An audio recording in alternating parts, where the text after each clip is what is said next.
صورت نازل فرما دیا کرتا ہے۔ اس سے آپ کو اندازہ ہوگا کہ ولیوں کی جماعت اور ولیوں کا ذکر کرنا یہ بیکار نہیں ہے، یہ لغو نہیں ہے، یہ لغو نہیں ہے، یہ لعب نہیں ہے۔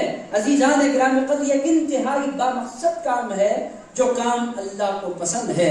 عزیزان گرامی قدر، جو کام رسول اللہ کو پسند ہے۔ اب اگر حضور پاک علیہ السلام کی حدیث کی طرف اگر آپ نگاہ کریں تو عزیزان گرامی قدر، قرآن اور حدیث بھرا پڑا ہے اولیاء اللہ کے ذکر سے۔ کتنے اولیاء اللہ کا ذکر رسول اللہ علیہ السلام نے بذات خود فرمایا۔ یہ ایک انتہائی پھیلا ہوا عنوان۔ بہرحال پہلی بات آپ کی سمجھ میں آ گئی کہ ولیوں کا ذکر کرنا بدعت نہیں ہے، ولیوں کا ذکر کرنا اللہ کی سنت ہے۔ کس کی سنت ہے؟ کس کی سنت ہے؟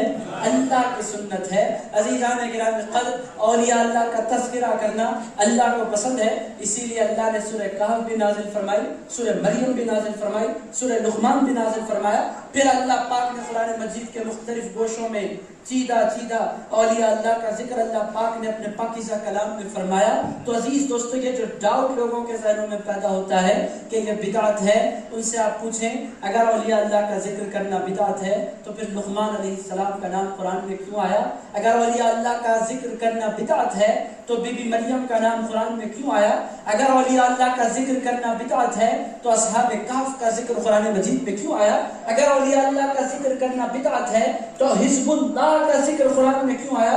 اگر اولیاء اللہ کا ذکر کرنا بدعت ہے تو محسنین کا ذکر قرآن میں کیوں آیا؟ تو عزیزان گرامی قدر، جو بدعت بولے سب سے پہلے وہ دنیا کا سب سے بڑا جاہل قرار پاتا ہے، جو اولیاء اللہ کے ذکر کو بدعت بولے، ناجائز بولے۔ عزیزان گرامی قدر، اللہ کو پسند ہے اولیاء اللہ کا ذکر۔ اب میں بہت سے اولیاء اللہ کا ذکر نہیں کر رہا، ایک ولی کا ذکر کرتا ہوں جن کا بیان قرآن مجید میں بھی آیا ہے۔ عزیزان گرامی قدر، ان کے بارے میں بڑا اختلاف ہے، شخصیت ہے کیسی، ان کے بارے میں کوئی حد بھی بات نہیں بول سکتے، مگر عزیز دوستو ایسی شخصیت ہے کہ وہ مسلم ہے، قرآن مجید میں ان کا ذکر ہے۔ عزیزان گرامی قدر، قرآن مجید میں ان کا ذکر کرتے ہوئے اللہ تعالیٰ ارشاد فرماتا ہے وَآتَيْنَاهُ رَحْمَةً مِّنْ عِنْدِنَا، ہم نے اپنی جانب سے ان کو خاص رحمت عطا فرمائی۔ آتَيْنَاهُ رَحْمَةً، ہم نے ان کو رحمت عطا فرمائی، من عندنا، اپنی جانب سے، وَعَلَّمْنَاهُ مِن لَّدُنَّا عِلْمًا، اور اللہ پاک فرماتا ہے ہم نے ان کو علم لدنی عطا فرمایا۔ عزیزان گرامی قدر، یہ کون سی ہستی ہے جن کا ذکر قرآن میں آیا؟ عزیز دوستو، یہ ہستی حضرت سیدنا خضر علیہ السلام کی ہستی مبارک ہے۔ عزیز دوستو، کیا یہ نبی ہے؟ نبی ہونے میں اختلاف ہے، مگر عزیزان گرامی قدر ولی کے ہونے میں کوئی اختلاف نہیں، 100% وہ ولی تو ہیں۔ عزیز دوستو، یہ کون ہے؟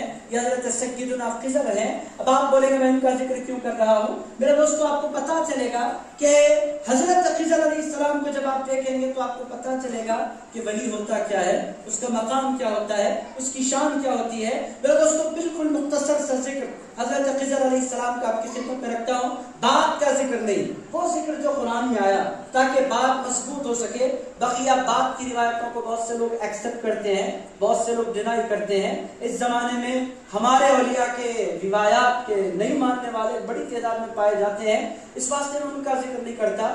آئیے ذرا قرآن کو دیکھتے ہیں، یہ قرآن میں ذکر ہے۔